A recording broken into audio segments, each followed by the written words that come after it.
فارموں پر مرغیوں کی قسم برائلر گوشت حاصل کرنے کے لیے پالی جاتی ہیں۔ ان کی خصوصیت یہ ہے کہ یہ 6 ہفتوں میں 3 کلو گرام خشک خوراک کھا کر 1.5 کلو گرام وزن حاصل کر لیتی ہیں۔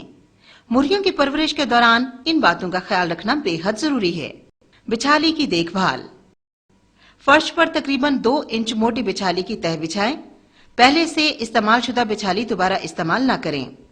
بچھالی کے طور پر زیادہ تر لکڑی کا برادہ، ہمیشہ کچی لکڑی کا استعمال کریں۔ گیلی بچھالی سے پرہیز کرنا چاہیے، یہ بہت سی بیماریوں کو جنم دیتی ہے۔ پانی کی جگہ۔ بروڈنگ کے دوران 0 سے 3 ہفتے ایک پانی کا برتن فی 50 چوزے۔ بروڈنگ کے بعد 2 سے 4 ہفتے 0.75 انچ ایک پانی کا برتن فی 30 چوزے۔ گرمیوں کے موسم میں پانی کے برتنوں کی تعداد بڑھا دیں۔ خوراک کی جگہ۔ 5 ہفتے کی عمر تک 2 انچ فی مرغی، گول برتنوں پر زیادہ مرغیاں رکھی جا سکتی ہیں۔ روشنی۔ برائلرز کی بہتر پرورش کے لیے 24 گھنٹے روشنی کی ضرورت ہوتی ہے۔ 40 واٹ کا ایک بلب 200 مربع فٹ جگہ کے لیے کافی ہے۔ حفاظتی ٹیکے۔ 7 دن کی عمر میں رانی کھیت آنکھ میں قطرہ ڈالیں۔ 11 دن کی عمر میں گمبورو آنکھ میں قطرہ ڈالیں۔ 16 سے 18 دن ہائیڈرو پیریکارڈیم آدھا cc فی جانور۔ 22 دن کی عمر میں گمبورو پانی میں ملا دیں۔ 25 دن میں رانی کھیت آدھا cc۔ بروڈنگ اس وقت تک کے لیے ہوتی ہے جب تک چوزوں کو مصنوعی درجہ حرارت کی ضرورت نہ ہو۔ برائلر کی بروڈنگ پر خصوصی توجہ کی ضرورت ہوتی ہے کیونکہ یہ نازک ہوتا ہے۔ بروڈنگ کے دوران اہم بیماریاں۔ بروڈنگ کے دوران عام طور پر برائلر کو ان بیماریوں کا سامنا کرنا پڑتا ہے: زردی کا جذب نہ ہونا، سفید دست، نمکیات کا زہریلا پن، خونی پیچش۔ برائلر کی کم پیداوار کے اسباب اور تدارک۔ وراثتی اثر۔ برائلر ہمیشہ ایسے خریدنے چاہیے جن کے ماں باپ اچھی خصوصیات کے مالک ہوں، یعنی وہ تیزی سے بڑھیں، بیماریوں کے خلاف مدافعت رکھتے ہوں، ان کی جلد اور پروں کے رنگ مناسب ہوں اور وہ خوراک کو اچھی طرح جزوی بدن بنانے کی صلاحیت رکھتے ہوں۔ یہ ساری خصوصیات ماں باپ سے اولاد میں منتقل ہوتی ہیں۔ ماحولیاتی اثر۔ بروڈنگ کے کمرے کی صفائی بے حد ضروری ہے۔ 2 یا 3 ہفتوں کے بعد ایک دفعہ بیٹھوں کو صاف کرنا ضروری ہے تاکہ بیماریوں کے جراثیم پھیلنے نہ پائیں۔ نئے چوزے رکھنے سے پہلے ہر بار کمرے کی مناسب صفائی اور جراثیم کش ادویات کا اسپرے بہت ضروری ہے۔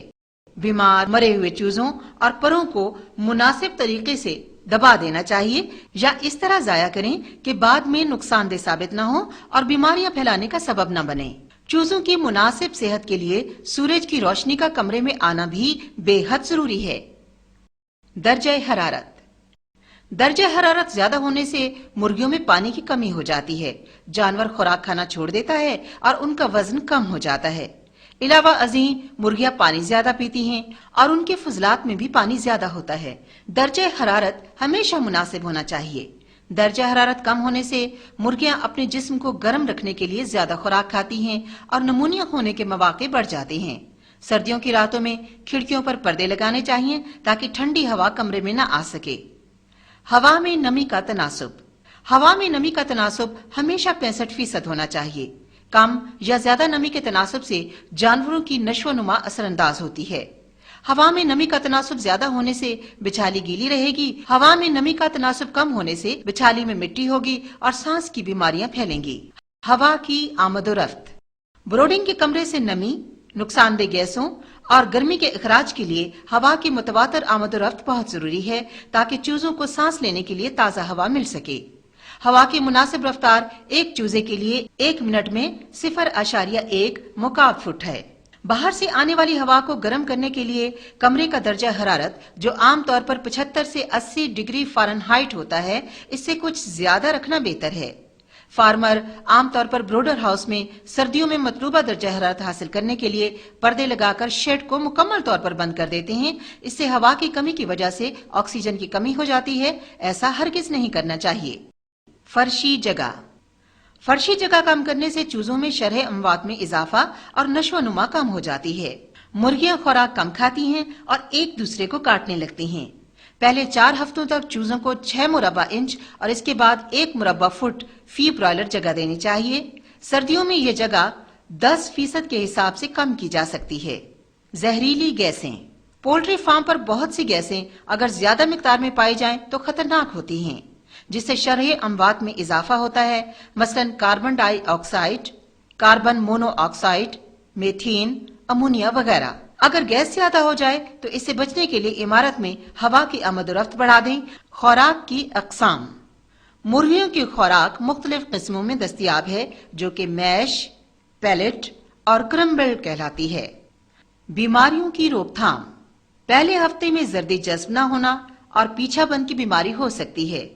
پہلے ہفتے میں چوزوں کو شکر کا شربت پلائیں۔ اس کے علاوہ پہلے ہفتے سے انہیں وسیع اثر رکھنے والی ادویات، براڈ سپیکٹرم اینٹی بایوٹک 5 سے 7 دن کے لیے دینا شروع کریں۔ تیسرے ہفتے میں خونی پیچش کا حملہ ہو سکتا ہے۔ تیسرے ہفتے سے انہیں خونی پیچش کے خلاف مدافعت پیدا کرنے کے لیے ادویات دیں۔ نزلے کا حملہ کسی بھی وقت ہو سکتا ہے، اس کے لیے گیلی بچھالی سے پرہیز کریں۔ تمام ویکسین اپنے علاقے کے شیڈول کے مطابق وقت پر کریں۔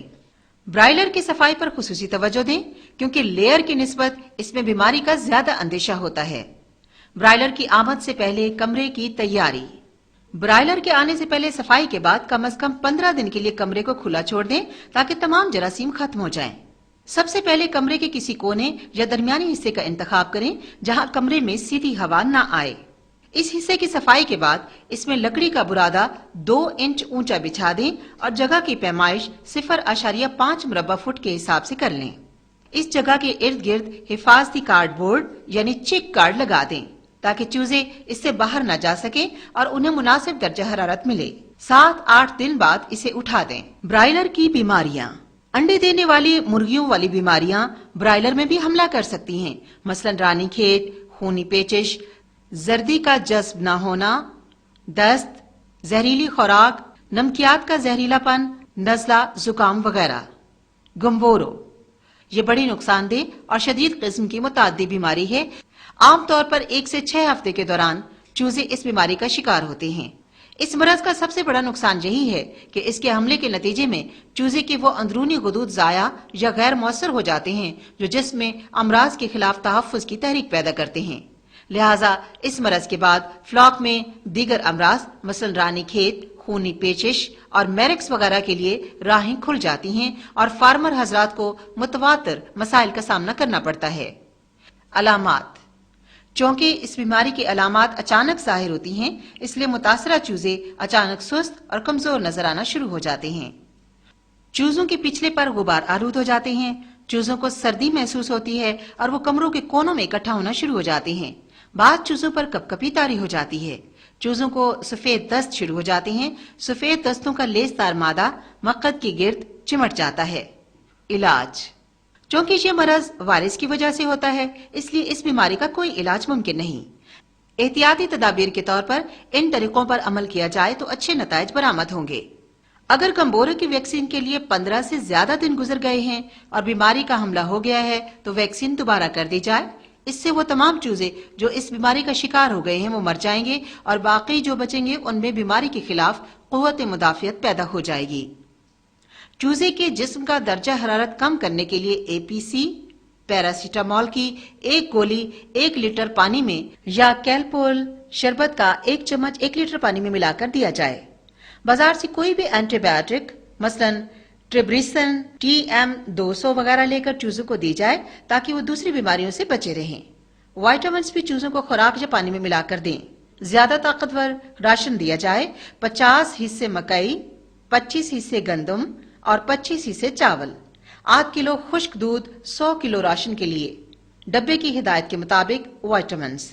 چوزوں کو چند دنوں کے لیے یہ راشن تیار کر کے دیں۔